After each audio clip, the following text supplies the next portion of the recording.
And welcome everyone to an America East chat. I'm pleased to be joined by the University of Albany women's head coach, Colleen Mullen. You guys are 14-3, 4-0, big win over Maine last week. A year ago, I know we talked at this time kind of a year ago, 7-0, and the year before that, I think, or it was 8-0. So you've had these great starts. What do you attribute that to?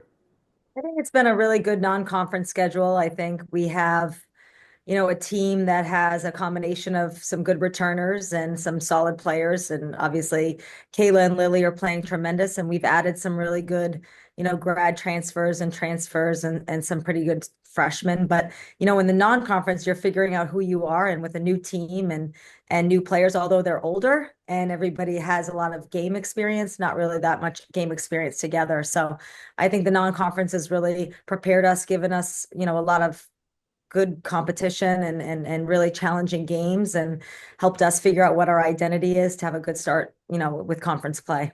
Yeah, you played three in the Power Four. You went 1-2. It can go either way. It can, depending upon the margin, sometimes it can demoralize a team going into a league. That wasn't the case. And by the way, that didn't happen either. How much did you use those games as a springboard to what you're facing in the America East? Yeah, I mean, certainly when you schedule games like that, you never know if you're the type of team that you have to be able to handle those moments. And certainly, the fifth rated or at the time sixth rated team in the country playing LSU and what that can look like and what can you get out of those games. And I think after we had that really big win over Syracuse, the team was like, wow, I think we're pretty special and maybe we could beat Wisconsin or, we can compete in these games. And we learned and grew from that game and we got a win. And so that confidence that we were able to get from, defeating them on their home court and defeating a Power Four team really just elevated our whole entire perspective for what this team could do. And then traveling to Wisconsin, I mean, we're right there at the end of the game, 5 minutes left. It's a one possession game. And then certainly the way we played at LSU, you don't even know. Like last year we played Stanford and we lost, by significant numbers. But this team certainly raised up to the challenge and competed and believed. And I think a lot of that had to do with the way we performed at Syracuse. So you've had great success, great returnees. You've got great retention there, but this is a new era. And you mentioned transfers. I mean, Casey Donovan, Jessica Tomasetti. Hopefully, I'm saying that correctly. What were you looking for in terms of gaps to fill and to not disrupt this chemistry?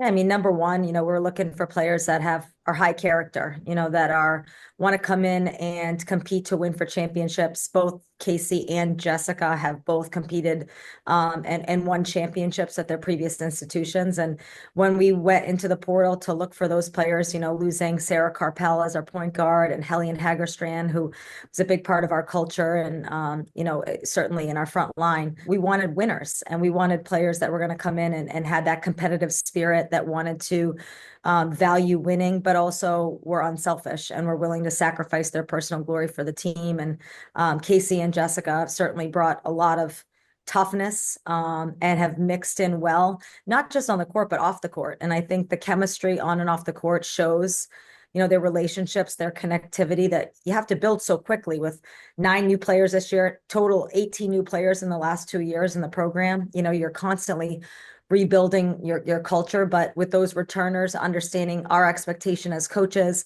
and communicating that to the players like Casey, like Jess, and of course, Bella from UNH and Lacey Drake adding to the mix for other transfers. But, they just did a really good job of communicating what our expectations are, what our standards are, and they're winners. So that's one of the other reasons why they're here. Defense obviously has been there consistently for you.